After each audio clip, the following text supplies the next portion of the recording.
جب حالات بہت کٹھن ہو گئے مکہ المکرمہ کے اور اللہ کی طرف سے ہجرت کا حکم آنے والا تھا، تو حضرت ابو بکر رضی اللہ تعالی عنہ کو حضور نے کہا کہ اے ابو بکر تیار رہنا، امر الہی کے آتے ہی ہم اس شہر کو چھوڑ دیں گے۔ اور پھر وہ وقت آیا کہ جب کفار نے حضور کے گھر کا محاصرہ کر لیا، آقا کریم علیہ السلام کو معاذ اللہ شہید کرنے کے ارادے سے ارد گرد جمع ہو گئے۔ آقا کریم علیہ السلام نے ہاتھ میں خاک پکڑی اور سورہ یاسین پڑھتے ہوئے ان کی آنکھوں میں جھونکتے ہوئے حضور گزر گئے اور انہیں پتہ بھی نہ چلا، اور وہ مکان کا محاصرہ کیے ساری رات کھڑے رہے۔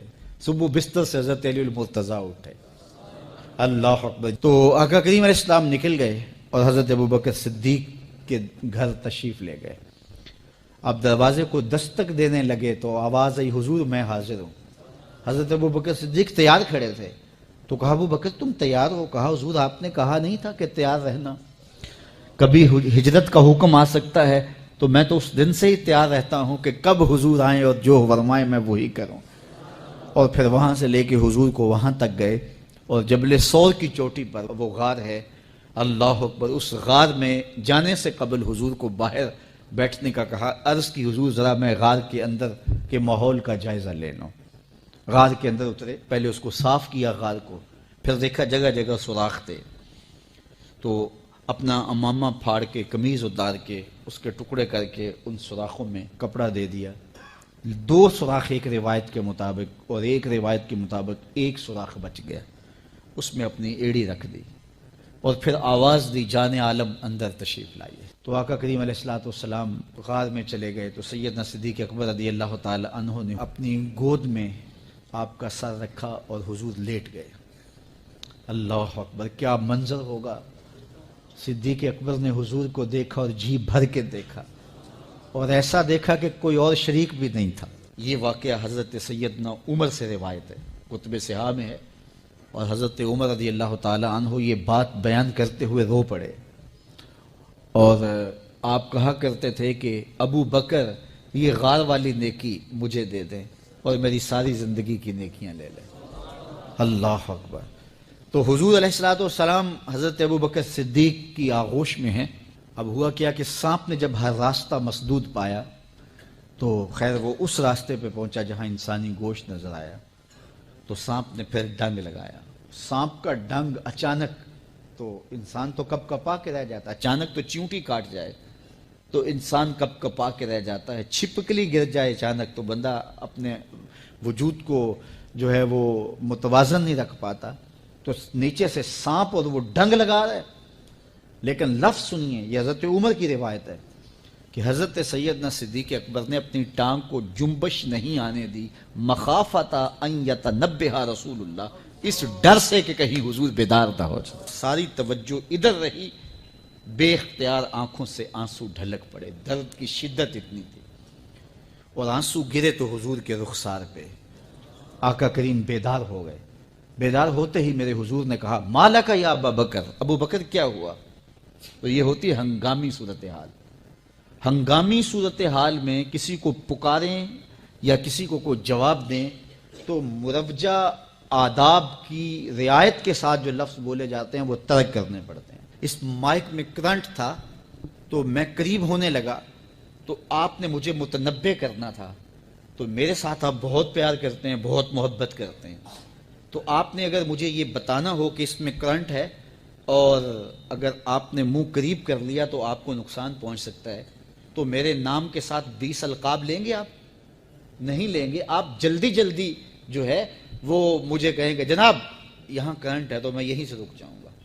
یہ تو ہے کہ آپ میرے لیے کر رہے ہیں، اور اپنے لیے کسی کو پکاریں تو پھر بھی یہی بات ہے۔ اللہ اکبر۔ اب حضور نے جب کہا نا مالک یا ابا بکر، ابو بکر کیا ہوا، تو اب ہنگامی صورتحال تھی نا، تو فوراً کہتے لدغت، ڈسا گیا، مجھے سانپ نے ڈس لیا، فوراً یہ کہتے نا۔ لیکن حضرت ابو بکر تیری محبت پہ قربان، کائنات میں آپ نے ایسا عاشق نہیں دیکھا ہوگا، سانپ ڈنگ پہ ڈنگ لگا رہا ہے اور ٹانگ شل ہو گئی ہے، زہر سرایت کر گیا ہے۔ حضرت ابو بکر نے جواب دیا لدغت فداک امی و ابی یا رسول اللہ، حضور میری ماں بھی آپ کے قدموں پہ قربان، میرا باپ بھی آپ کی راہوں پہ نچھاور، مجھے سانپ نے ڈس لیا ہے۔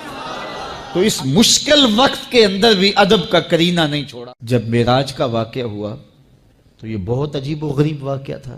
تو آقا کریم نے جب اعلان کیا کہ بتایا کہ اللہ نے یوں مجھے خلوتوں میں بلایا، تو قریش نے سمجھا کہ اس سے بڑھ کر اور موقع کیا ملے گا پراپیگنڈے کا۔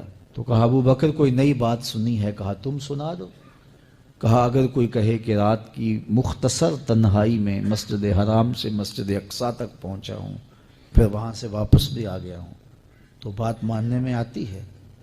آپ نے برجستہ کہا بالکل ماننے میں نہیں آتی۔ اتنے مختصر وقت میں مسجد اقصیٰ جائے اور پھر پلٹ کے بھی آ جائے، کم از کم 2 ماہ چاہیے۔ 1 مہینہ جاتے ہوئے لگتا ہے، 1 مہینہ آتے ہوئے لگتا ہے، کوئی چھو کے بھی آئے تو 2 ماہ چاہیے۔ تو سمجھا کہ لوہا خوب گرم ہو گیا، اب چوٹ ٹکانے پہ بیٹھے گئے۔ کہا ماننے میں نہیں نہ آتی؟ کہا بالکل نہیں ماننے میں آتی۔ تو کہا پھر تیرا یار ہی تو کہتا ہے۔ تو حضرت ابو بکر صدیق نے فرمایا وہ واقعی کہتے ہیں؟ ہاں ہاں ہاں انہی کا کہنا ہے۔ تو حضرت ابو بکر بولے لئن قالہ فقد صدق فاصدقہ، اگر انہوں نے کہا ہے تو سچ کہا ہے، میں تصدیق کرتا ہوں۔ کہا ابھی تو تم کہہ رہے تھے کوئی کہے تو ماننے میں نہیں آتا، کہا کوئی کہے تو اب بھی نہیں مانوں گا، وہ اس سے بھی عجیب کہے تو مان لوں گا۔ اللہ اکبر۔ فبذالک سمی صدیق، علماء نے لکھا یہ وہ وجہ تھی جس کی وجہ سے آپ کو صدیق پکارا جانے لگا۔ معراج کی تصدیق کی اور صدیق کہلائے۔ صدیق تصدیق سے بھی ہے، اور ساری زندگی آپ نے جھوٹ زبان پہ نہیں آنے دیا۔ آپ کی طبع میں جو صداقت رچی وسیع تھی، بلکہ ایک مشکل وقت آیا آپ پر، وہ جب حضور علیہ السلام کو اللہ کا حکم ہوا اور ہجرت کر کے حضور مکہ سے مدینہ کی طرف عازم سفر ہوئے، تو حضرت سیدنا صدیق اکبر رضی اللہ تعالیٰ عنہ ساتھ تھے۔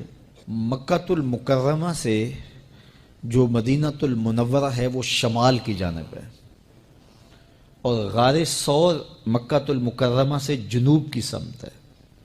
تو آقا کریم علیہ السلام نے سفر کرنا تھا مدینہ شریف کا، تو شمال کی سمت نہیں گئے بلکہ وہاں سے سفر جنوب کی جانب کیا، اور پھر وہاں سے حضور جو ہے وہ 3 دن گزارنے کے بعد مدینہ المنورہ کی جانب روانہ ہوئے۔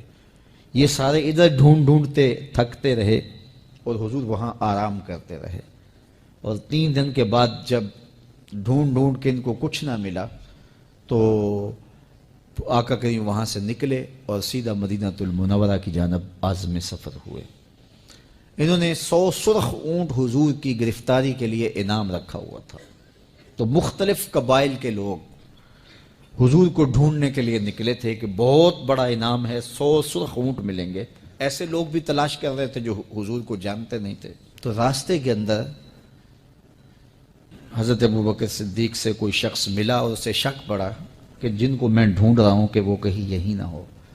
تو اس نے حضرت ابوبکر صدیق سے پوچھا آپ کا نام؟ تو انہوں نے کہا میرا نام عبداللہ ہے، ابو بکر ہوں۔ تو اس نے پھر حضور کا پوچھا۔ اب حضور کو وہ ڈھونڈ رہے ہیں۔ آج امتحان آیا نا، صدیق اکبر کی صداقت کا امتحان آ گیا اور عشق کا امتحان آ گیا۔ اگر کہیں یہ حضور ہیں تو عشق گوارا نہیں کرتا کہ یہ گرفتاری عمل میں آئے، اور اگر کہیں کہ یہ حضور نہیں ہیں تو ابو بکر صدیق کیسے رہیں گے؟ آج کل تو وہ سڑکیں بن گئی ہیں اور سائن لگے ہوئے ہیں، آپ اکیلے یہاں سے نکلیں تو جہاں جانا چاہیں خود جا سکتے ہیں۔ اس وقت تو پہاڑی راستے ہوتے تھے، یا تو لوگ قافلوں کے ساتھ چلتے تھے، اور اگر کسی کو ہنگامی طور پہ اکیلے جانا پڑتا تو وہ گائیڈ ساتھ لیتا جو راستے بتاتا۔ اس کو عربی میں ہادی کہتے ہیں، ہادی، رہنما، گائیڈ جو راستہ بتاتا۔ تو حضرت ابوبکر صدیق سے اس نے پوچھا یہ کون ہے آپ کے ساتھ؟ تو حضرت ابوبکر صدیق بولے ھذا ہادی یہدینی الی صراط المستقیم، یہ میرا ہادی ہے جو مجھے سیدھی راہ پہ چلا رہا ہے۔ تو وہ سمجھا یہ وہ والا ہادی ہے، لیکن حضرت ابوبکر صدیق دل و قلب و نگاہ